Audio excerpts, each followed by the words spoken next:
Pour nous présenter le film, nous avons le plaisir d'avoir encore avec nous Nicolas Klotz. Elisabeth ne doit pas être bien loin. À côté de Nicolas, Romain Lefebvre, qui est critique de cinéma, enseignant également, et qui est l'un des fondateurs de la revue Débordement, l'excellente revue Débordement, qui est à la fois une revue de cinéma en ligne et une revue papier une fois par an. Romain, en 2012, au moment de la sortie de Low Life, avait écrit un très beau texte que vous pouvez toujours trouver sur Débordement en ligne et fait un entretien avec Nicolas et Elisabeth. Ils vont introduire le film rapidement et à l'issue de la projection, on se retrouve tous et avec Frédéric Nérat, qui est également dans la salle, qui est philosophe, professeur à l'université, et qui, lui aussi, a beaucoup accompagné Nicolas et Elisabeth, et notamment au moment de Low Life, il a fait notamment des entretiens avec eux à ce moment-là. Voilà, donc on se retrouve après la projection pour une discussion, et je laisse tout de suite la parole à Nicolas. Oui, donc plusieurs choses. Low Life, en fait, maintenant, on appelle ça la trilogie plus 1. Donc la trilogie des temps modernes plus 1, Paria, la blessure, la question humaine, Low Life plus 1. J'aime bien le côté plus 1. Frédéric Nérat, quand on était en train de travailler sur le scénario, j'ai trouvé complètement par hasard, parce que je ne connaissais pas, un livre qui s'appelait Antonin Artaud ou l'envoûtement du monde occidental. Je crois que c'est ça. Et c'était Antonin Artaud ou l'envoûtement du monde occidental, comme le film travaille beaucoup sur cette question de l'envoûtement comme à la fois pratique biopolitique, mais aussi par rapport à ce que je disais à Romain tout à l'heure. Je suis tombé sur une phrase de Bresson que j'avais oubliée, quand Robert Bresson dans son livre dit les images et les sons peuvent envoûter la pellicule, ensorceler la pellicule, je pense que c'est ça qu'il dit, et ça renvoie au fait que déjà la ville de Lyon est à la fois la capitale de la résistance, était la capitale de la résistance pendant la guerre, et en même temps la capitale européenne de la magie noire au XIXe siècle. Donc tout ça circule dans les espaces, dans le temps du film, dans certaines paroles, dans l'atmosphère, dans la musique, et voilà. Et Romain, on a découvert complètement par hasard, parce qu'on ne connaissait pas Débordement à l'époque, un texte sur le film qui était très intéressant, qui était à la fois élogieux et en même temps qui pose des questions. Donc on s'est mis en rapport, on t'a invité à la maison pour qu'on discute après. Donc c'était une époque où les critiques venaient on partageait 2-3 soirées avec les cinéastes pour discuter, pour voir un peu comment les choses, comment tout ça peut se répercuter et dans la manière de faire des films et dans la manière d'écrire sur les films. Parce que la critique, ça fait partie de... J'aime bien dire que la critique, c'est un peu le négatif du positif. On peut faire un film en argentique, il y a toujours un négatif et un positif. Si on n'a pas de négatif, il n'y a pas de positif. Et si on n'a pas de positif, il n'y a pas de film. Et que la critique serait le négatif du positif. Mais j'espère pour dire que c'est impossible de faire du cinéma sans en faire de la critique. Et je pense que les cinéastes sont aussi très souvent des critiques passionnants, voire Godard, Pasolini, etc. C'est impossible de faire une pratique du cinéma sans avoir une pratique de la critique, c'est être un peu aveugle et sourd, je trouve. Voilà, donc l'idée d'inviter Romain pour lancer la discussion avec Frédéric et Elisabeth était très bien. Bon voilà, à tout à l'heure. Sauf que toi tu as peut-être... Non, je dirais juste effectivement une des questions que je m'étais posée et qui apparaissait dans la critique, c'était autour de la jeunesse, de la question de la jeunesse sur laquelle le film a fait beaucoup réagir au moment de la sortie. Et il me semble que c'est une des choses dont on pourra aussi parler, quoi. Comment le film, c'est un film qui effectivement effectue un mélange assez intéressant entre une dimension sociale, politique, et une dimension fantastique, mais aussi juste en termes de mise en scène, comment c'est filmer un groupe, filmer un groupe de jeunes. Alors on pourra discuter sur sa situation temporelle de 2012, où c'est un peu hors du temps, voir un petit peu comment ça se passe, et comment cette jeunesse dans le film, elle porte justement une sorte d'énergie qui, en termes de mise en scène, s'exprime par une espèce de jeu entre à la fois de la parole, de la pensée et du mouvement. Comment tout ça s'articule entre les plans du film. C'est ça qui m'avait un peu questionné, et qu'aujourd'hui, quand j'ai revu le film dernièrement, mes questions ont un petit peu changé.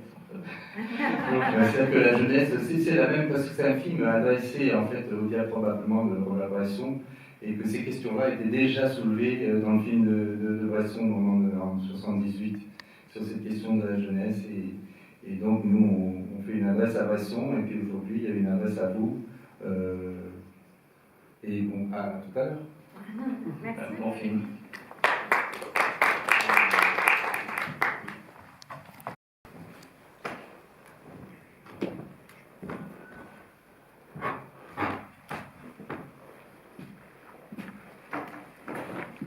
Donc, Frédéric Néra, Romain Lefebvre, Nicolas Claes et Elisabeth Assinen nous rejoignent pour cette discussion. Oui, alors je vais commencer donc par lancer la discussion, commenter les questions et pour tout de suite inclure toutes les personnes présentes ce soir. Donc Frédéric Néra qui est ici et qui, je sais plus si on l'avait précisé dans l'introduction, mais apparaît aussi dans le film, donc lors d'une séquence de fête où vous échangez avec une jeune femme. Alors je rappellerai ce que vous dites lors de cette séquence. Et ma question, ce sera comment est-ce que c'est fait un petit peu votre rencontre et comment vous avez échangé avant le film et peut-être autour du film, comment votre inclusion s'est faite dans le film. Et donc dans ce moment de fête, donc vous discutez avec une jeune femme et vous avez deux thèses au début posées. Vous dites que pour vous, le monde souffre d'un trop de visibilité et qu'il faut mettre de l'imaginaire, faire rentrer de l'imaginaire dans le réel. Alors il me semble que c'est alors qu'elle soutient que peut-être il y a un peu trop d'ombre, de choses obscures. Il me semble que c'est une thèse de faire rentrer l'imaginaire dans le réel qui entre aussi de manière assez évidente en écho avec ce que fait Low Life lui-même. On avait dit au début il y a un thème social, politique, du réel, la situation notamment des sans-papiers, un thème politique fort, mais que vous traitez avec rencontrer des dimensions plus fantastiques. Donc voilà, deux questions en une, et là vous venez de revoir le film. Depuis un petit moment, voilà, est-ce que ça vous évoque à la fois raconter un petit peu votre histoire et aussi ce que évoque la rencontre entre cette discussion dans le film et peut-être ce que fait le film lui-même. Peut-être une grande question. C'est une bonne question. Comment on procède? Vas-y, tu réponds. Alors, je ne sais pas, sur la question peut-être de la lumière, de l'obscurité, peut-être que ça qui était en jeu à un moment donné dans cette opposition. Disons que les choses ne se sont pas arrangées. On pourrait dire, j'ai vraiment pensé à ça. Enfin, la chose dont je voudrais parler aujourd'hui, c'est de l'intensification des paramètres, des idées, des sensations qui sont en jeu dans ce film. Et c'est ça dont je voudrais parler. Et ça, je voudrais parler du fait que ce film, en fait, c'est ça qui me marque 10 ans après, c'est que ce film, et je ne vais pas répondre à ta question, et que ce film a gagné en nécessité, en fait. C'est incroyable comme ce film s'est chargé de nécessité au cours du temps. Il y avait déjà la nécessité propre quand il est apparu, quand il a été fait, mais maintenant encore plus. Et je me disais, en regardant ce film, qu'on parle bien sûr du cinéma comme mouvement des images, mais ce qui est extraordinaire, c'est de voir comment ce film lui-même a bougé dans le temps. Ce film est un film, c'est du cinéma, mais c'est un film qui n'est pas que du cinéma, c'est un film qui s'est chargé au fur et à mesure du temps de ce dont il était déjà question dans ce film, mais qui est encore plus présent aujourd'hui. Alors, par exemple, le régime d'intensification de la visibilité, la raréfaction de l'ombre, le confinement, c'est un film bien entendu qu'on ne peut pas voir aujourd'hui sans penser à ce que c'est qu'un confinement 10 ans après. Ce film nous parle déjà de ce que c'est que Alors que deux choses en même temps, que le confinement c'est le dépérissement, mais c'est aussi la zone qu'on peut habiter pour devenir encore plus opaque. C'est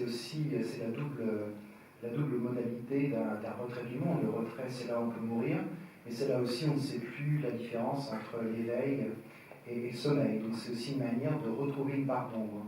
Il y a cette espèce de fragilité en fait de la zone de danger maximal, qui est la zone de retrait.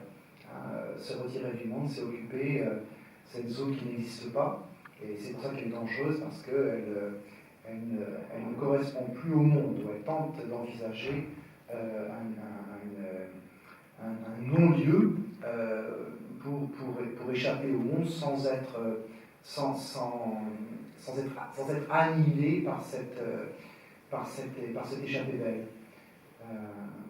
Donc voilà ce que j'ai pensé en revoyant ce film aujourd'hui.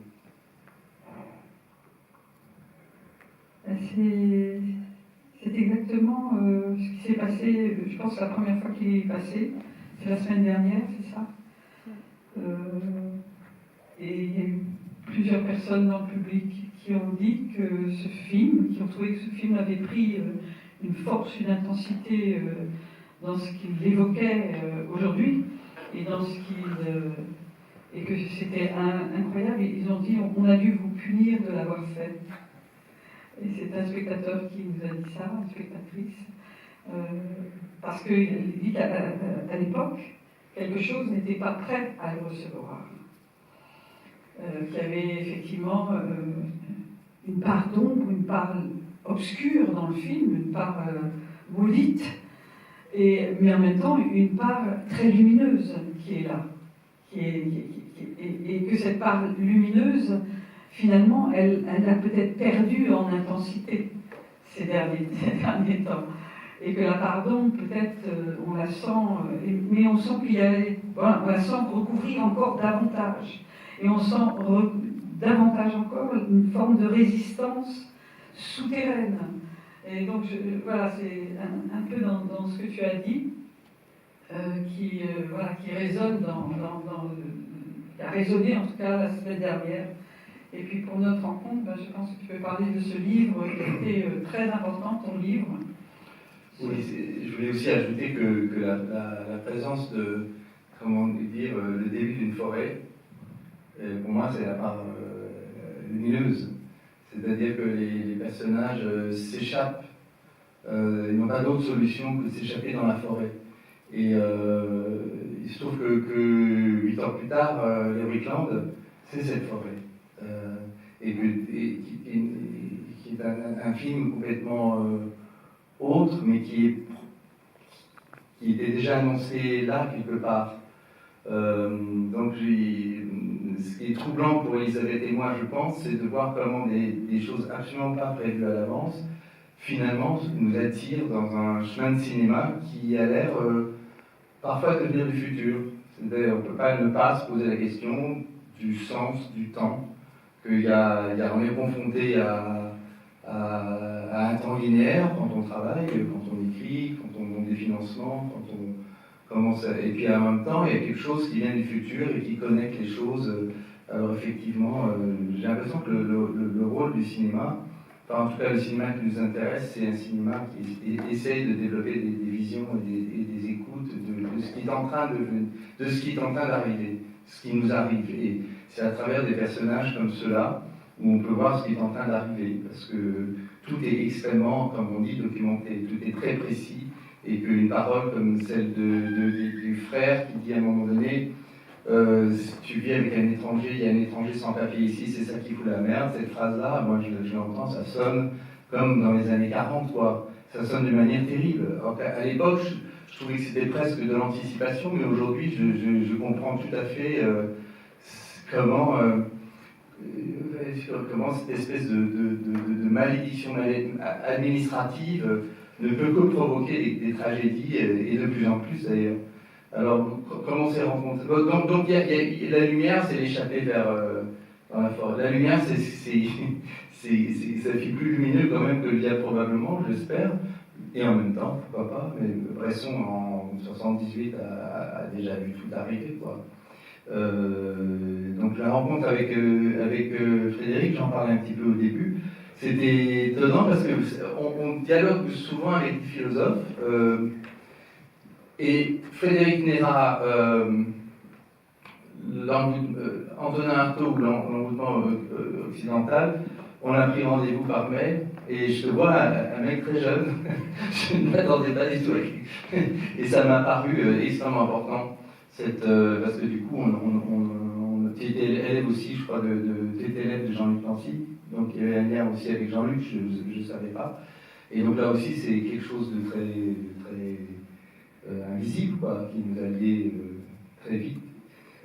Et on a beaucoup parlé, on a énormément parlé de cinéma, de musique, de philosophie, de ce qu'on pouvait nous parler un petit peu de philosophie, mais bon, c'est quelque chose qui a beaucoup chargé notre relation, enfin chargé en énergie, même encore aujourd'hui. Les choses que tu écris et les échanges qu'on peut avoir sont sur Nous disons Révolution, par exemple, il y a des tas de choses qui communiquent, qui ont communiqué entre nous ces derniers temps, et qui ont mis aussi le film en mouvement. Donc c'est pas juste des rencontres comme ça, puis hop, on passe à autre chose, c'est des rencontres sur une vie en fait. C'est vrai que ton livre nous a beaucoup inspiré dans la manière dont les demandeurs d'asile, enfin les étrangers, ressentaient une sorte d'envoûtement de leur propre corps, appelaient ce document leur arrêt de mort, comment ils essayaient de désenvoûter l'enfant qui était habité par cette maladie, qui est une maladie réelle, pour beaucoup d'enfants dans les squats, par traumatisme. Et donc il y avait effectivement un dialogue comme ça entre le surnaturel et le fonctionnement, dysfonctionnement complètement fanatique du contrôle. Une technologie de contrôle de l'humain, quoi. Et cette technologie de contrôle de l'humain rendait les choses qui ont l'air comme ça, c'est des lois, etc. Mais c'est complètement du délire, un état de délire. Et je crois que la lecture de ton livre, et Antonin Artaud, dont tu en faisais une clarté dans la vision qu'il avait lui-même sur son propre corps. Et on ressentait la même chose, on ressentait quelque chose d'assez semblable dans les corps possédés, que ce soit les militants, parce qu'on assistait à ce moment-là à un changement de paradigme dans la mobilisation politique. C'était des formes anciennes qui s'épuisaient, et il y avait effectivement des formes de solidarité, toutes sortes de solidarités qui s'organisaient, qui étaient complètement différentes, et qui circulaient très très vite. Il y avait quelque chose aussi d'assez hors du temps. Comment essayer de trouver, alors que ce soit le sommeil dont tu exprimais tout à l'heure, hors du temps, sortir, comme dirait Kafka, hors du rang des assassins. Et je crois qu'il y avait quelque chose comme ça aussi dans cette jeunesse qui essayait de s'organiser, d'occuper des espaces dans la ville qui habituellement sont des espaces de circulation, par exemple, et on les mettait à l'arrêt. Et on était en plein dans ce moment-là, dans ce mouvement-là, d'une jeunesse qui se soulevait et qui disait « Nous n'avons plus confiance en vous. Vous qui dirigez notre avenir, nous ne voulons plus vous écouter. » Et voilà, c'était cet ensemble-là. Peut-être que je suis un peu confuse, mais ça a été le mouvement qui a, entre la philosophie, la réalité de tous ces mouvements de solidarité qui s'organisaient très rapidement, qui se défaisaient, qui étaient beaucoup plus proches du quotidien, beaucoup plus proches de l'individu, parce que l'engagement dans les partis politiques, c'était terminé, c'était un monde fini déjà un monde fini. Donc c'était aussi ça qu'on ne voulait pas l'entendre au moment où on en a parlé.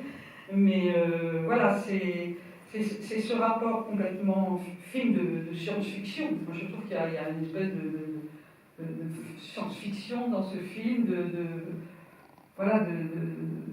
film, je sais pas, un peu en même temps dans une réalité et en même temps quelque chose de l'envoûtement, de comment se désenvoûter de quelque chose qui délire.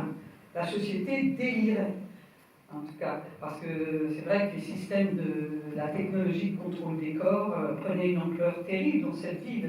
C'est une ville, d'ailleurs, qui a servi de laboratoire sur le contrôle. Dans le contrôle, ça a été une des premières villes en France où il y avait autant de caméras de surveillance, etc. Et le contrôle des corps, technologie de contrôle des corps à travers l'Europe, d'ailleurs, où des milliers de gens qui tentaient de fuir les guerres et ces technologies-là provoquaient la mort de milliers de gens, femmes, enfants. Voilà, donc c'était tout ça était en mouvement dans la société à ce moment-là. Et Gérard Collomb était maire de Lyon, il a pu expérimenter ce que devait être le nouvel intérieur. Il a mis en forme son intérieur. Je pensais, en regardant le film, par rapport à ce que vous disiez, qu'il y a une sorte d'opposition entre deux énoncés que j'ai repérés en revoyant à nouveau. Il y a la phrase d'Artaud, jamais rien est toujours vrai, qui peut apparaître comme une sorte de malédiction, une chose qui n'est jamais réelle, ça a l'air toujours vrai. Et on vit dans ce monde-là, on vit dans le monde dans lequel ce qui n'est jamais réel est pourtant considéré comme vrai. C'est une phrase qui également, pour le coup, prend une tournure très singulière aujourd'hui. Et puis l'autre phrase qui est pendant celle-là, qui est la tentative de bénédiction là où tout va mal, comme disait Artaud, c'est la phrase, alors je ne sais pas de qui elle apparaît en tout cas comme une citation, peut-être qu'elle n'est pas une citation, c'est quelqu'un qui dit la poésie nous rappelle que les choses pourraient être autrement. Je ne sais pas si c'est quelqu'un. Carmen qui dit ça. Oui, c'est ce que j'ai entendu comme une citation, voilà, j'ai entendu comme une épin, c'est pas le cas, je peu importe. Mais en tout cas, en revoyant ça vient de. Je me souviens plus du. Ouais, mais bon, en tout cas, pour moi, il y a une tension entre ces deux phrases, quoi, entre une malédiction et une bénédiction, entre quelque chose qui nous implique, qui nous condamne à être à la même place, qui nous fixe, qui nous capte, qui nous capture, qui nous. Voilà, qui nous fixe avec, pour moi en tout cas, un trop-plein avec une tentative de planifier, de rendre pleine la définition même de ce que nous sommes supposés être. Et puis l'autre énoncé, c'est l'inverse de ça. C'est-à-dire que la poésie nous rappelle que les choses pourraient être autrement. On est précisément dans une tentative de destituer cette fixation et de nous rappeler sans arrêt que le monde dans lequel on est n'est pas le monde qui devrait être. Il devrait être autrement. Et pour moi, toute la première partie du film, pour le coup, je l'ai entendu, je ne sais pas du tout si ces termes étaient employés dans ce qui a pu être écrit à l'époque, dans ce qui a pu se dire, je n'ai aucun souvenir de ça, mais c'est l'utopie même, le collectif, dans sa douceur, l'amour, la politique, la rencontre, ce qui rend possible même l'amour, qui va ensuite finalement se retirer jusqu'à risquer de se perdre, peut-être se perdre, je ne sais pas comment. Mais en tout cas, toute la première partie du film, c'est précisément le monde tel qu'il devrait être, qu'il aurait dû être. Cette intensification où l'amour, la politique, l'amour n'est valable que dans une période pré-révolutionnaire, disent De Gaulle, je crois. Donc c'est ça, c'est ce qui est montré dans cette première partie. C'est ça, ce monde-là, il devrait, c'est pas la génération Z, quoi. C'est vraiment, au contraire, c'est une transgénération, qui est cette jeunesse sans arrêt qui vient pulser contre le mur du visible, hein, qui est là pour casser ce mur du visible, justement, mais qui le casse par une forme de vie qui est en elle-même révolutionnaire. Mais c'est celle-là qui devrait être tout le temps. Une très belle image de corps dans une tendresse absolument incroyable, en fait. Quoi. Le collectif de la tendresse, c'est un peu une monstre générale, et quelque chose comme ça, en tout cas. En jeu qui me semble aussi encore de l'ordre même du modèle de l'existence, qui peut avoir également, qui peut être celle qui va s'enfoncer dans la forêt, hein, mais pas pour disparaître d'un certain régime de visibilité et pour créer une rébellion dans la forme de vie qui nous manque. Et par rapport à ce que tu relèves, la réplique que tu relèves sur c'est pas réel mais toujours vrai, enfin, moi j'avais perçu un peu différemment, en me disant, c'est un peu curieux, c'est les policiers qui prononcent cette phrase. C'est voilà, mettre ça dans la bouche des policiers, c'est un geste assez fort et inattendu, quoi. Mais quand ils disent ce qui est vrai, c'est la malédiction contre eux. Enfin, il y a une espèce en gros, au début, là, ils accréditent comme vrai ce qui est un régime de croyance qui se retrouve, enfin, quelque chose qui est dans un rite vaudou qui se retourne contre eux. Donc, c'est aussi ce que fait le film, là, qui disent, ils n'accueillent pas juste le régime de voilà, la police étiquette les gens, dit voilà, le statut de chacun et on est tous contrôlés. Mais là, à ce moment-là du film, c'est un policier qui reconnaît en fait les faits de quelque chose qui va contre même ce régime. C'est un contresort. C'est un retournement. C'est un retournement d'une chose qui est lancée contre des personnes et qui leur revient dessus en fait. C'est ça qui est cette espèce de retournement qui intéresse. Tout le film est construit. Elisabeth dans le scénario a construit tout le film sur des inversions comme ça. Il y a énormément d'inversions, comme quand le policier brûle devant le SWAT à cause de la bombe, le cocktail Molotov, il prend feu. C'est donc autour les gens du SWAT le sauvent. Et au lieu de l'emmener ailleurs, comme ça se fait dans la vie, il l'emmène à l'intérieur du SWAT pour le soigner. Et on se demande même pour le soigner, entre guillemets. Et je sais que c'est le champ contre champ entre le policier et l'homme qui le soigne. Il y a dans le regard de l'homme qui le soigne quelque chose où on ne sait pas s'il va le tuer ou s'il veut le soigner, quoi. Il y a quelque chose de... Non, mais quand je dis ça, c'est qu'il y a un regard entre les deux qui est ce regard que moi j'ai toujours vécu. Bon, Elisabeth l'a peut-être vécu différemment, mais que je l'ai toujours vécu comme étant au bord de ce retournement du sort et de l'inversion sans ça. Enfin, c'est... Bon, alors vas-y. Pas du tout. Cette inversion, elle est là. Elle est effectivement que c'est une personne du squat, alors que les flics débarquaient là, qui vient mettre la couverture et qui éteint le feu, et on l'emmène à l'intérieur pour qu'on puisse voir comment penser le monde autrement. Et bien voilà, là il y a des policiers, il y a des sans-papiers, il y a un blessé, et bien quelque part il y a quelque chose en commun qui se met là pour le soigner. Il ne s'agit pas de penser à un monde utopique, il s'agit justement de voir que là, il y a des gestes qui sont apportés, du soin, et qu'on se regarde, peut-être, tout à l'heure on se regardait en ennemis, tout à l'heure on se regardait comme étant de deux mondes totalement différents, et tout le monde. Un geste de soin, un homme blessé, et on se regarde, et il y a un moment de paix. Moi, c'est ça. Alors, la bonté, elle est là. Mais j'aime bien la différence entre l'écriture et la mise en scène. C'est que le montage où on glisse quelque chose d'un peu inquiétant à un moment où effectivement il y a la bonté, mais la bonté, une bonté inquiète, c'est pas une bonté. Non, c'est-à-dire quelque chose est suspendu, mais dans cette chose suspendue, c'est pas juste une chose, c'est une chose qui pourrait être son contraire aussi. Quand celui qui soigne le policier, il se regarde dans les yeux. Et c'est ce regard dans les yeux qui est dangereux. C'est pas l'homme qui a un regard qui voudrait lui envoyer non, quelque chose. C'est que ce regard qui est dans une forme du même monde, ça c'est dangereux. Il y a quelque chose d'une forme de guérilla suspendue à cet endroit-là. Et c'est dans le suspens là qu'il y a une tension, une intensité que moi j'aime bien, que voilà, bon, Vous voyez, vous imaginez, au bout de 40 ans, c'est encore comme ça. Un film qui a été fait il y a 10 ans, ça chauffe tout le temps dans la maison. Et je me souviens, c'est ce tournage de l'arrêt mort, du flic. Là, comment penser ce qui n'est pas dans le monde, qui devrait être, mais n'est pas? Ça, c'est Kant, non? Voilà. C'était ça, en fait. Comment penser ce qui n'est pas dans le monde, qui devrait être, mais n'est pas?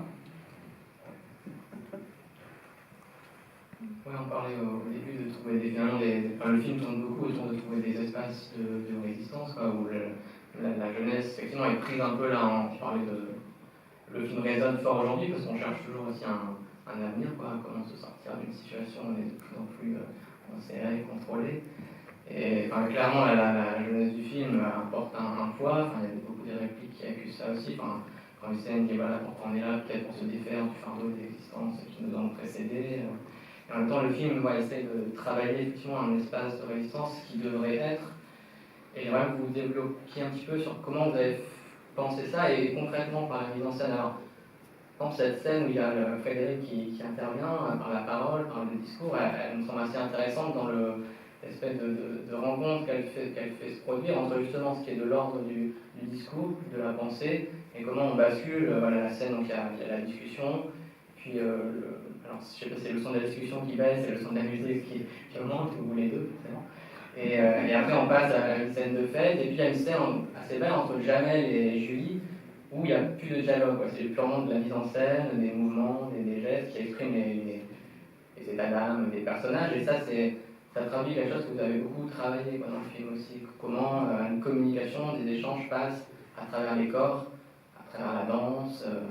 Donc est-ce que ça participe, comment vous avez pensé cette interaction du corps aussi, est-ce que ça participe de cette nouvelle forme de...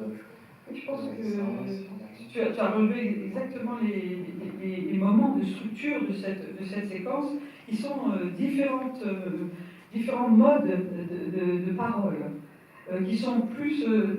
ce ne serait pas un discours, ce serait une rupture. J'appellerais plutôt ce qui se passe entre Frédéric et la femme, je ne sais pas comment elle s'appelle. Bon, en tout cas, le discours philosophique, c'est comme une rupture qui arrive et qui ne va pas tenir longtemps. Parce que quelque chose submerge qui est le collectif. Le collectif, c'est la fête. La fête, c'est l'affect. C'est-à-dire qu'il y a tout à coup l'affect qui arrive et qui dit dans ta tête tout va bien, mais sans affect, quelque chose reste stérile. Enfin, moi j'ai un peu pensé ça. Donc la musique qui vient recouvrir cette parole, et tout à coup ces deux corps amoureux qui n'arrivent pas à trouver le chemin de l'entente, le chemin de l'harmonie, et qui sont dans une sorte de circulation comme ça, uniquement physique, uniquement les corps qui parlent, eh bien c'est une autre forme de langage. Je dirais qu'il y a plusieurs formes de langage dans cette scène, et c'était ça qui, pour moi, m'intéressait dans la scène, c'est comment différentes statuts, niveaux, couches de langage peuvent exister simultanément, en tout cas dans cette circulation, dans ce même espace. Et il y a également Hussein et Carmen, puisqu'il y a la jalousie de Charles qui s'exprime aussi à ce moment-là dans cette scène. C'est-à-dire voilà, on essaye le monde est plein d'amis, le monde est plein de sentiments, et ça circule ça circule avec la pensée, avec l'affect, avec moi c'était un peu ça que je voyais. C'est-à-dire qu'il y a un mouvement paradoxal dans le film qui est à la fois c'est un film très en mouvement, parce que le parti pris du film c'est le mouvement, il y a beaucoup de travelling, de déplacement au sens large d'ailleurs, déplacer les espaces, déplacer les affects, se déplacer d'un endroit à l'autre, et en même temps je crois que dans la mise en scène on cherchait quelque chose de très proche du cinéma muet qui était toujours des plans fixes parce que les caméras étaient trop grosses.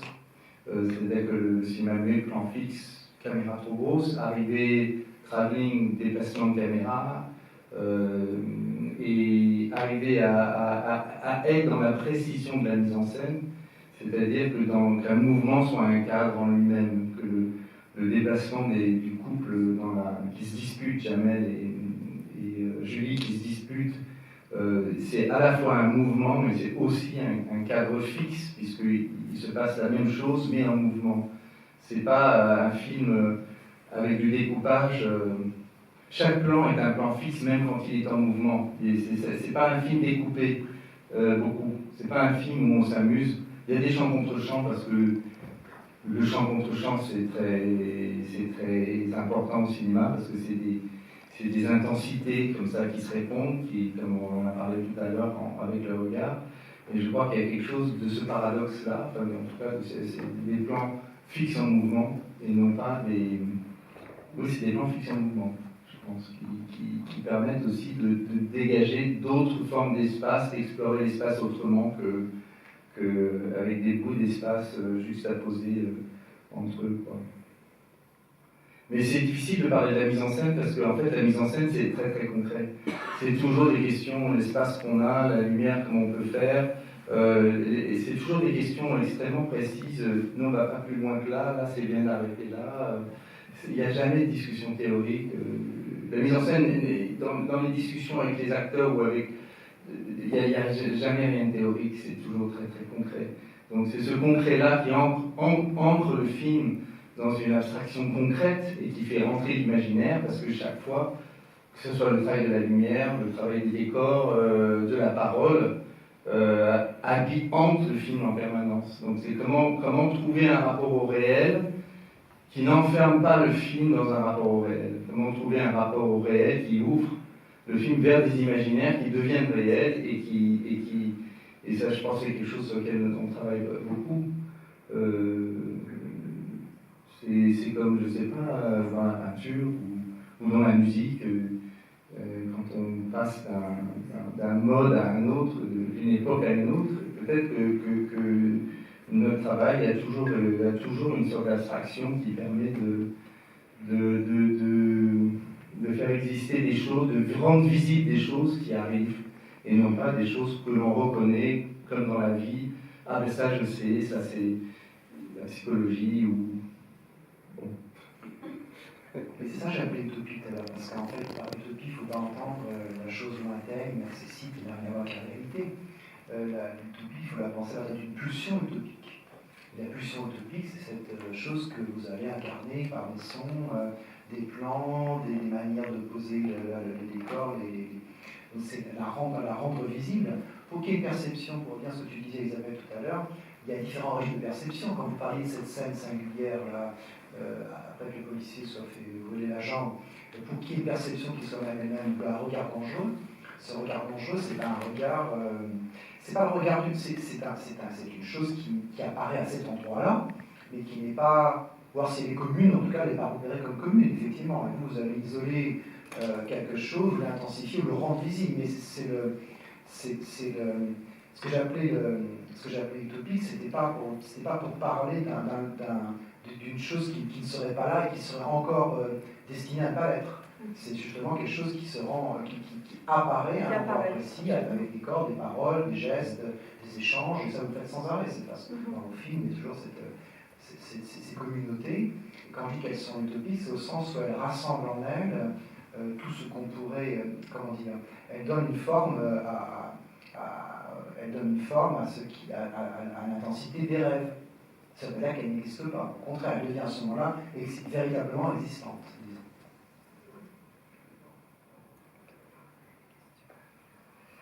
Est-ce qu'il y a quelqu'un dans la salle qui a une question? Pour les courageux qui sont restés. C'est pour les courageux qui restent. Je crains de ne pas être très articulé dans ma réponse parce que je parle pas assez fort. On n'entend pas très bien. Merci. Je vais essayer d'être articulé dans ma réponse, mais il y a beaucoup de choses qui me parviennent en même temps. Mais en fait, j'ai l'impression que dans ce que vous disiez par rapport à cette dualité de quelque chose qui est en mouvement par la poésie, les possibilités qu'ouvre la poésie, face à quelque chose qui est statique et immuable, c'est-à-dire la citation d'Artaud, et ce que vous disiez, Nicolas Claude, sur le mouvement d'un plan fixe, qu'il y a une conversation qui a lieu là-dedans. Et donc j'ai d'abord une question qui est, j'ai pas tout à fait saisi ce qui est fixe dans ce mouvement. J'ai beaucoup senti le mouvement, et peut-être la seule chose que je pourrais comprendre comme être fixe, c'est le fait que le mouvement suive des corps si d'une façon si synchronisée ou d'une façon si à l'écoute de leur mouvement qu'ils trouvent un stillness, quoi, quelque chose qui revient à un cadre, mais par le mouvement. Là-dessus, en fait, il y a une histoire qu'on m'a racontée il y a quelque temps, c'était l'assistant de... J'y pensais quand on me dit vous posez cette question-là, j'ai pas compris ce qui était fixe dans ce mouvement. Ça me revient tout de suite, c'est Emmanuel Finkiel qui était assistant de Godard sur Nouvelle Vague, et il disait que Godard était fasciné par... il lui avait demandé de ramener du Centre Pompidou d'ailleurs, une carte postale de Matisse quand il était âgé, et qui peignait au bout d'une... Le pinceau était au bout d'une perche. Comme ça, il pouvait rester assis ou dans son lit et peindre. Et Godard a utilisé cette technique pour faire un mouvement de grue. C'est-à-dire, vous voyez, le geste, voilà, c'est fixe, mais c'est en mouvement. C'est pas comme ça, vous voyez. C'est le geste. Voilà, c'est un truc aussi simple que ça. Un cadre fixe en mouvement. Non pas quelque chose qui panote, qui cherche, qui... C'est vraiment la fixité de la caméra qui va rester bloquée sur ce qu'il est en train de filmer. Voilà. Moi, je pense qu'il y a quelque chose de très important comme ça. Il y a un rapport entre le pinceau et la caméra, la brosse, le geste du peintre. Et donc, je pense que les gestes avec lesquels on filme sont proches des gestes de la peinture. Et voir les gestes des peintres, ou étudier un peu comme ça le rendu sur une toile, on peut retrouver la même chose dans la manière dont pas des imitations, mais c'est fondamental de savoir avec quel geste on va filmer. Et peut-être que la question de la mise en scène vient beaucoup de ça. Des gestes primaires qui viennent dans un film, qui sont les gestes avec lesquels on va faire le film. Enfin. Et par rapport au dialogue dont vous parliez, je ne sais pas, tout à l'heure je parlais de ça, fixer, défixer, c'est venu dans la conversation, mais je me disais peut-être qu'on pourrait essayer de dialectiser quelque chose en disant, si je reprends ce que disait Nicolas à l'instant, il y a quelque chose de fixe qui permet de mettre en mouvement, alors qu'il y a des gens dont la fonction c'est d'être en mouvement pour rendre tout le monde fixe. On pourrait comme ça faire des espèces de renversement du cinéma à la politique, du cinéma à la police, ou du cinéma contre la police plutôt, et de ce que fait la police au cinéma. Pas au cinéma de Nicolas et Elisabeth. Donc voilà, on pourrait peut-être trouver comme ça, c'est travailler sur différentes situations dans lesquelles fixité et mouvement n'occupent pas la même place, la même fonction, n'ont pas la même destination. Peut-être c'est une façon de pouvoir travailler ces termes-là et de voir comment ils prennent leur place dans une situation singulière. Peut-être, je ne sais pas. Il y a une autre citation dans le film que je pense capture un peu cet élément politique, mais aussi l'espace de désir qui est mouvement, ou en tout cas fantasme d'un mouvement. Et c'est quand c'est vraiment de passage, mais il dit, Charles dit, oh mon ami, il y a... Il n'y a plus d'amis. Il n'y a pas d'amis. Oh mes amis, il n'y a pas d'amis. Ouais, et la façon, disons, l'abord de cette phrase que je connais, parce que je sais que c'est une phrase antique, mais j'ai connu par un texte de Derrida. Oui, et ça c'est très intéressant ce que vous dites. Allez-y. Non, justement, parce que hier soir, quelqu'un nous a dit qu'en fait, Derrida avait fait remarquer qu'il y avait une erreur. C'est pas « oh mes amis, il n'y a pas d'amis », c'est « oh mes amis, il y a peu d'amis ».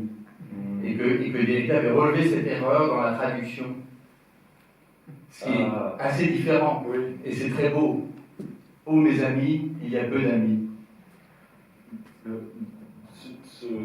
Ma digestion du texte, ça fait longtemps que je l'ai lu, mais c'est que dans le décalage entre le fait qu'aujourd'hui on n'a pas une amitié ou une politique satisfaisante,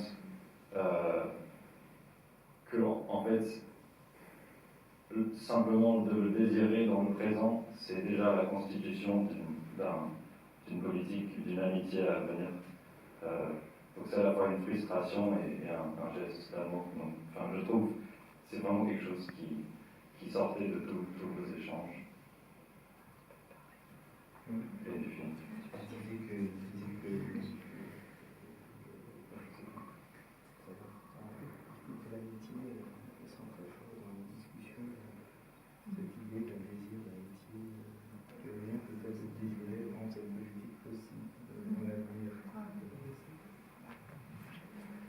C'est ça la pulsion utopique. C'est pas seulement la pulsion utopique, il faut parler du désir, quelque chose quand même qui vous en présente aussi. Par les temps qui courent, c'est sûr que l'amitié, c'est quelque chose qui est rare. Je dis doucement, parce que c'est un défaut de peine, très rare. Et que on en a besoin, comme dirait Agamben, il dit qu'il est devenu, qu'il est complètement, je sais pas comment il dit ça, il dit qu'il est en addiction presque avec ça, avec l'amitié, et qu'il se génère, voilà, il se génère avec l'amitié, et que cette dépendance le rend heureux. Voilà, ça c'est dans son dernier un livre, il dit voilà, seule l'amitié me génère, et cette dépendance, je ne la regrette pas, au contraire, elle me rend heureux. Donc voilà, nous sommes tous un peu de ce côté peut-être de ce mouvement-là de l'amitié, qui est effectivement la source de rechargement de la résistance. Sans ça, je ne vois pas comment il peut y avoir résistance.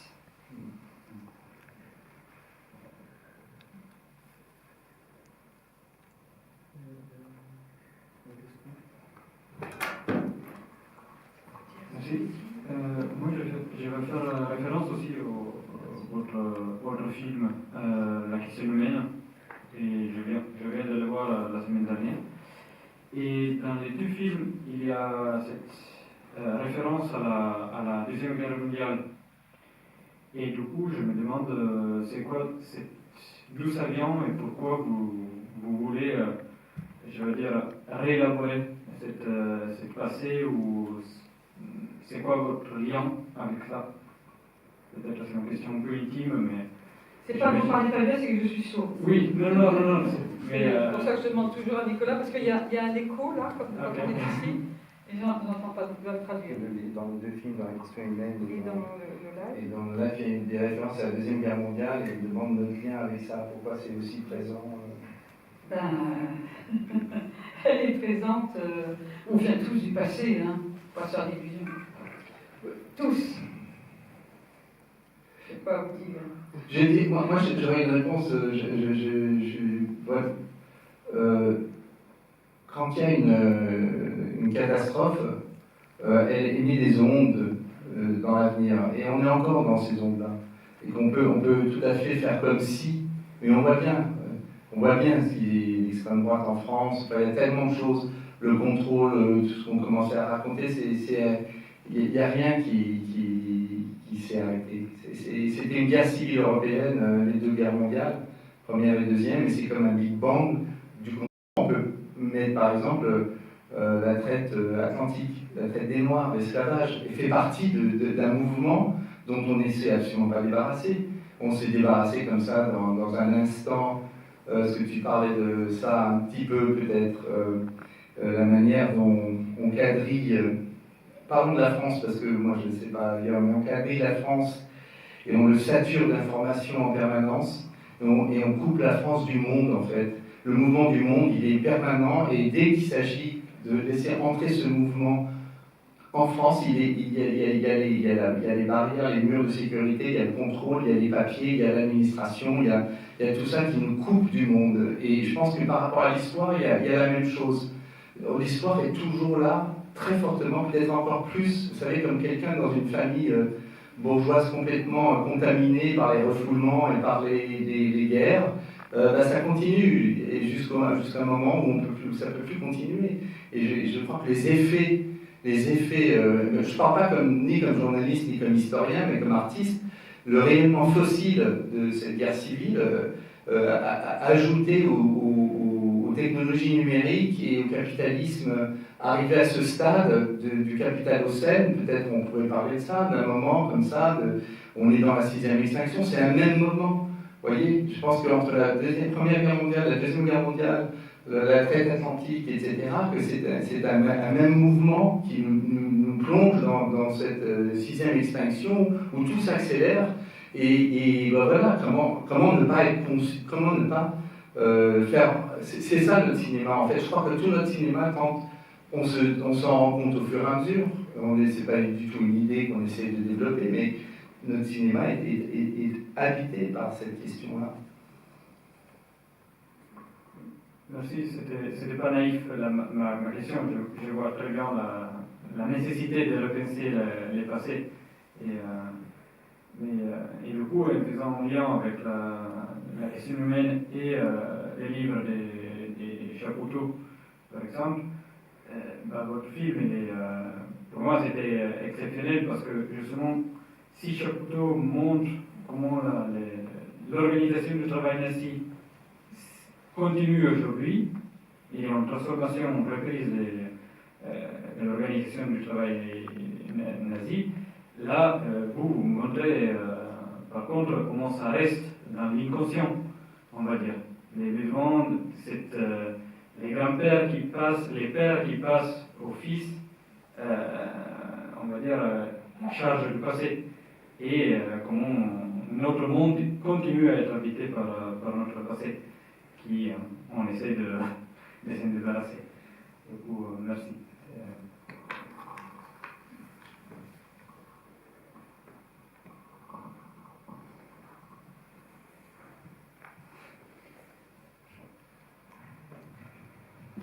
Sinon, peut-être sur la manière dont il y a un jeu entre la fixité et le mouvement, parce que justement on parlait des espaces de résistance, comment des personnages trouvent parfois dans ce qui pourrait être du négatif, du sommeil, de l'enfermement, une manière d'échapper à une visibilité, à du contrôle, donc Carmen et Hussein.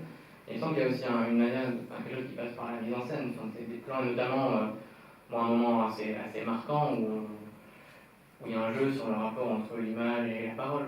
Parfois, ce travail formel, des perceptions aussi qui montrent qu'on peut faire ressurgir des choses positives de la résistance. Mais en tout cas, des choses qui se passent entre les êtres. Quelque chose d'un peu surnaturel à ce moment-là, c'est sûr. C'est-à-dire que le sentiment amoureux peut avoir quelque chose de surnaturel et de soulevant.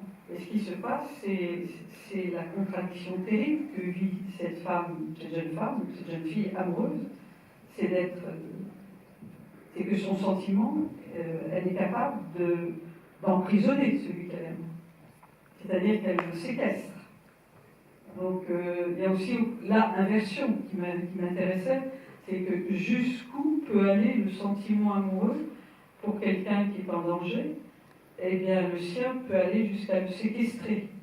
Et même Hussein s'échappe lui-même dans le sommeil, s'échappe de la séquestration de son amoureuse. Donc c'est là le côté un peu surnaturel, c'est qu'ils sont tous les deux là, tous les deux dans cette présence, et en même temps quelque chose, voilà, de la beauté du sentiment amoureux, quelque part. Voilà, il y a quelque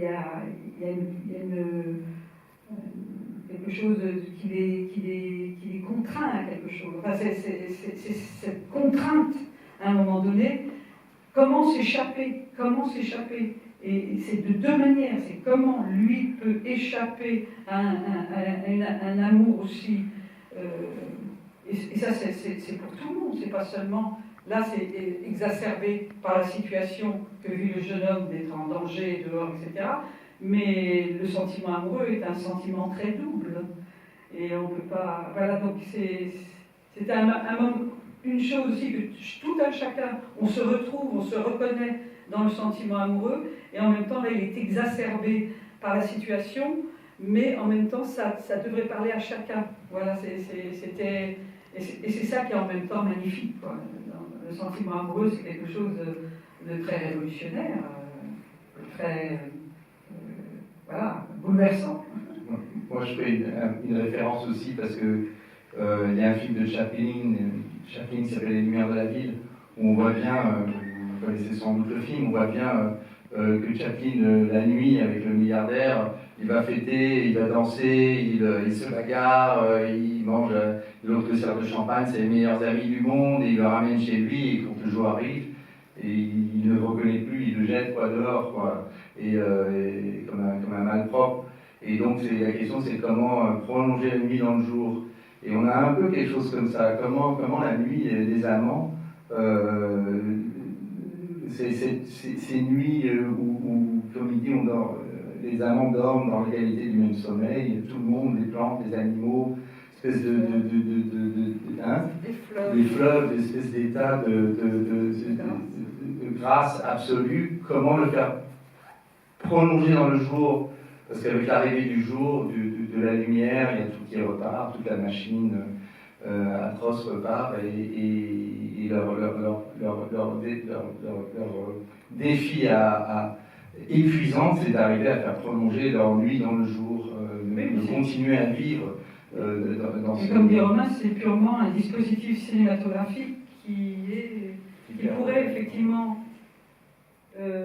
et le fait que la parole circule parmi eux, comme un rêve. En Charles, il y a le plan où Charles est sous l'eau, où il est en train de se noyer, et il y a la voix de Carmen qui arrive. Souvent on se demande mais d'où ça parle, quoi. Ça parle du film. Ça parle depuis le film, et la seule chose qui existe dans un film, c'est le film, quoi. Donc ça parle depuis le film. D'ailleurs, cette image de Carmen et de Hussein, on prépare beaucoup, comme Elisabeth travaille beaucoup en amont avec les acteurs, et donc elle les fait travailler. On a toujours une pièce où on se retrouve tous les jours et on bosse. Elle les fait travailler, répéter des tas de choses. Et moi, j'ai le luxe de pouvoir juste regarder et photographier. Et je me souviens, en fait, c'était une photo Polaroid que j'ai prise de Carmen et de... C'était quelque chose, ils étaient là, et j'ai pris cette photo en noir et blanc, et je me suis dit, ah ben ça, cette photo, elle a trouvé son chemin dans le film, et c'est devenu ce plan, quoi. Mais du coup, c'est des photos qui habitent complètement, qui hantent tout l'imaginaire avec lequel on travaille, et on cherche la manière concrète de qu'est-ce que ça va pouvoir produire comme plan, quoi.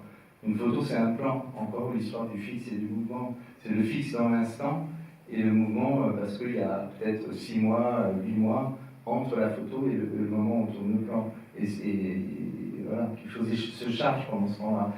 Avec le texte, par exemple, c'est un texte, c'est un extrait de Tombe de sommeil. Il y a une partie écrite par toi et il y a une partie que tu as pris, un extrait de Tombe de sommeil de Jean-Luc Nancy, un texte qui a beaucoup aussi hanté le film. Et donc il y a un extrait, je crois, dans l'exposition Instant Karma. Parce qu'on est allé le rencontrer, et justement pour parler de ce livre. Il a eu la gentillesse de nous accueillir 2 jours chez lui.